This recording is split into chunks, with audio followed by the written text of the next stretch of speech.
সেটাকে সামনে রেখে এবং আরো যারা এটা সম্ভব করেছে যে তরুণ সমাজ, তাদের প্রতি আমি আবার সমস্ত প্রশংসা এবং কৃতজ্ঞতা জানাচ্ছি তাদেরকে। তারা আমার পাশে আছে। এরা এই দেশকে রক্ষা করেছে, এই দেশকে নতুনভাবে পুনর্জন্ম দিয়েছে এবং এই পুনর্জন্মে যে বাংলাদেশ পেলাম, সে বাংলাদেশ যেন অত্যন্ত দ্রুত গতিতে এগিয়ে চলতে পারে, সেটাই হলো আমাদের শপথ। সেটা আমরা রক্ষা করতে চাই, এগিয়ে যেতে চাই। আজকে আবু সাঈদের কথা মনে পড়ছে আমাদের, যে আবু সাঈদের ছবি বাংলাদেশের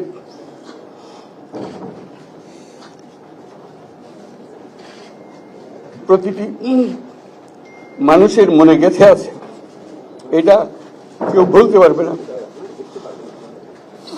কি অবিশ্বাস্য একটা সাহসী যুবক, বন্দুকের সামনে দাঁড়িয়ে আছে এবং তারপরে থেকে কোন যুবক, কোন যুবতী আর হার মানে নাই, সামনে গিয়ে আছে এবং বলছি যত গুলি মারো, মারতে পারো, আমরা আছি। তো যার কারণে এটা সারা বাংলাদেশ জুড়ে এই আন্দোলন ছড়িয়ে গেছে এবং যার কারণে বাংলাদেশ এই দ্বিতীয়বার স্বাধীনতা অর্জন করলো। এই স্বাধীনতাটা আমাদেরকে রক্ষা করতেই হবে, শুধু রক্ষা করা নয়, এই স্বাধীনতার সুফল প্রতিটি মানুষের ঘরে পৌঁছাতে হবে, তা না হলে এই স্বাধীনতার কোনো দাম নেই। এই স্বাধীনতাটাকে পৌঁছানো হলে আমাদের শপথ, আমাদের যে প্রতিজ্ঞা, যে আমাদেরকে এটা করতে হবে, ঘরে ঘরে পৌঁছাতে হবে। মানুষ যেন জানে যে বাংলাদেশ স্বাধীন হওয়ার অর্থ হলো তার নিজের ভবিষ্যতের পরিবর্তন। এটা যেন প্রত্যেকে বুঝে নেয় এবং আজকের তরুণ সমাজকে বোঝানো যে এই দেশ এটা তোমাদের হাতে, তোমরা এটাকে তোমাদের মনের মতো করে গড়ে তুলবে। তোমরা যেভাবে স্বাধীন করতে পেরেছো, তোমরা এটাকে তোমাদের মনের মতো করে গড়তেও পারবে এবং তোমাদের দেখে সারা দুনিয়া শিখবে কিভাবে একটা দেশ, একটা তরুণ সমাজ গ্রহণ করতে পারে এবং তাকে পাল্টে ফেলতে পারে। তাদেরকে আমি বারে বারে এমনি উপদেশ দিই যে পুরনোদের বাদ দাও, তাদের এই পুরনো চিন্তা দিয়ে এটার মুক্তি আমাদের হবে না, করি সারা দুনিয়ার মধ্যে এটা হবে না। এটা শুধু বাংলাদেশের কথা না, সারা দুনিয়াকে জুড়ে কথা বলছি। তোমাদের মধ্যে যে শক্তি আছে, যে ক্রিয়েটিভিটি আছে, সৃজনশীলতা আছে, সেই সৃজনশীলতাকে কাজে লাগাতে হবে। এটা শুধু বই খাতাতে লেখার জিনিস না, এটাকে প্রকাশ করার জিনিস, স্থাপন করার জিনিস, সেটা করা। এটা আমরা এই আজকে আমাদের পুরো কাজটা হলো, দায়িত্বটা হলো, তারা যেটা অর্জন করে নিয়ে এসছে, এখন তাদেরকে দিয়ে এটাকে করিয়ে দেওয়া, আমাদের সমস্ত কাঠামোগুলো পরিষ্কার করে দেওয়া। সরকার বলে একটা জিনিস আছে, কিন্তু মানুষের কোনো আস্থা নেই। মানুষ মনে করে সরকার একটা দমন পীড়নের একটা যন্ত্র, যেখানে পায়, যেখানে সুযোগ পায় তারা একটা কষ্ট দেওয়া, তার থেকে নিংড়ে দেওয়া, যে সকল স্তরে। এটা হলো তার থেকে কেমন ভাবে সামাল দিতে হবে, তাকে একটা ভয়ের একটা জিনিস, তাকে সামাল দিয়ে চলা। এটা হলো সরকার। এটা সরকার হতে পারে না। সরকারকে দেখে মানুষের বুক ফুলে উঠবে যে আমাকে সাহায্য করবে, আমাকে রক্ষা করবে, আমার সরকার আমার জন্য দাঁড়াবে। সরকার তার জন্য দাঁড়ায় না কোনো সময়। যে সরকার হবে, সেই সরকার মানুষকে রক্ষা করবে, মানুষের আস্থাভাজন হবে। কেউ জোর করে তাকে বলার ভালো, এটা না। সে নিজে নিজে বিশ্বাস করবে, সরকারি লোক দেখলে বলবে আমার লোক, আমাকে রক্ষা করার লোক। সেই আস্থাটা আমাদেরকে ফিরিয়ে আনতে হবে মানুষের মনে, তাহলে মানুষও যোগ দেবে এটাকে। মানুষ এখন পিছিয়ে থাকে যে কিসের মধ্যে আমাদেরকে ঢুকিয়ে দিচ্ছে। আমরা যেন জানতে পারি যে এইটা আমরা সবাই মিলে আমরা অগ্রসর হতে পারি। একটা সারা বাংলাদেশ একটা বড় পরিবার, এই পরিবার আমরা একসঙ্গে চলতে চাই এবং আমাদের মধ্যে দ্বিধা দ্বন্দ্ব যা কিছু সরিয়ে ফেলতে চাই। যারা বিপথে গেছে তাদেরকে পথে আনতে চাই, যাতে করে একসঙ্গে আমরা কাজ করতে পারি।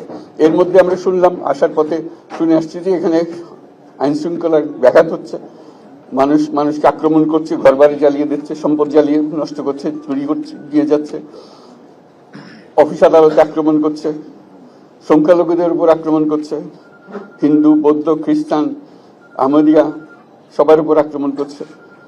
এগুলো হলো ষড়যন্ত্রের অংশ। এগুলো আমাদের বিষয় না। আমাদের কাজ হলো এটাকে রক্ষা করা, সবাইকে রক্ষা করা, প্রতিটি মানুষকে, প্রতিটি মানুষ আমাদের ভাই, আমাদের বোন, তাদেরকে রক্ষা করা এবং আমাদের একটা শৃঙ্খলা ফিরিয়ে আসা। বিশৃঙ্খলা, সহিংসতা, এগুলো হলো অগ্রগতির বড় শত্রু। আমাদের যে যাত্রা শুরু হলো সেই যাত্রার শত্রু, কাজে এই শত্রুকে যাতে রোধ করা যায়, তাদেরকে বুঝিয়ে শুনিয়ে হোক, তাদেরকে আইন শৃঙ্খলার হাতে দিয়ে হোক, এটা বোঝাতে হবে। তাকে মেরে পেটে এটা ঠিক না, আইন শৃঙ্খলা নিজের হাতে ঠিক না। তাকে আমাদের আইন শৃঙ্খলা বাহিনী এমন হতে হবে, তাদের হাতে সুপর্দ করলে আমরা নিশ্চিন্ত থাকবে তার একটা বিহিত হবে। এমনগুলো আমরা হাতে দিয়ে দিলাম, 2 টাকা দিয়ে আবার ছেড়ে দিল, এটা যেন আবার না হয়। আমাদের সেই আস্থাটা আমাদেরকে আনতে হবে। কাজে আইন শৃঙ্খলাটা এখন আমাদের প্রথম কাজ। এই আইন শৃঙ্খলা ঠিক না হওয়া পর্যন্ত এটা আমরা অগ্রসর করার জন্য পদক্ষেপ নিতে পারবো না। আপনারা আমার উপরে আস্থা রেখে আমাকে জানিয়েছে, ছাত্ররা আমাকে আহ্বান দিয়েছে, সেটাতে আমি সাড়া দিয়েছি। দেশবাসীর কাছে আমার আবেদন, আপনারা যদি আমার উপরে বিশ্বাস রাখেন, আমার উপরে ভরসা রাখেন, তাহলে নিশ্চিত করেন যে দেশে কোনো জায়গায় কারো উপরে হামলা হবে না।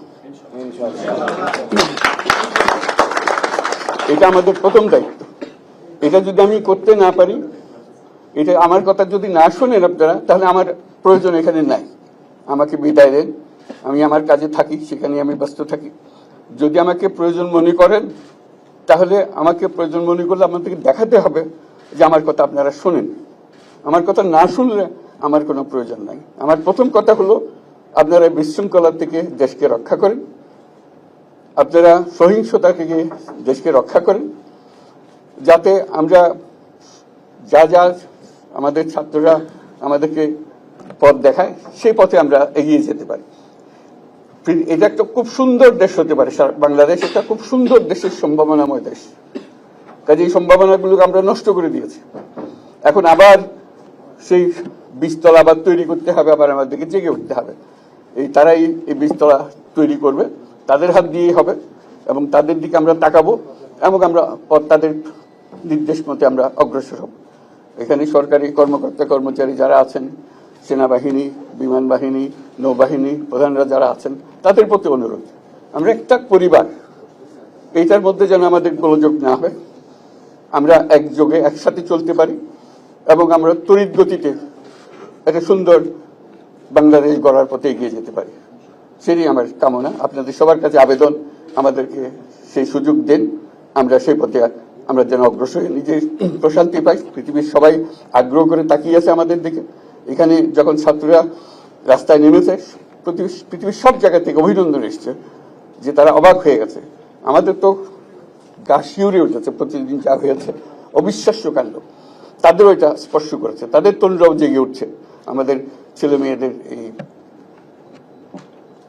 অভিজ্ঞতা থেকে, তাদের এই সংবাদ থেকে তারাও চোখ জেগে উঠেছে আমরা কি করতে পারি।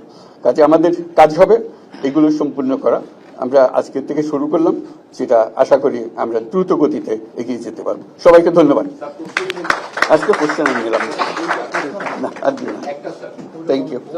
আজকে হবে, কথা তো হবে। Thank you so much. Chief বলছেন যে স্যার আমি একবার আসার চেষ্টা আপনাকে নিয়ে, ঠিক আছে, না আমরা এখানেই থাকি, এখানেই করে ফেলি। আসিফ ভাই থাকবে, আমি থাকবো।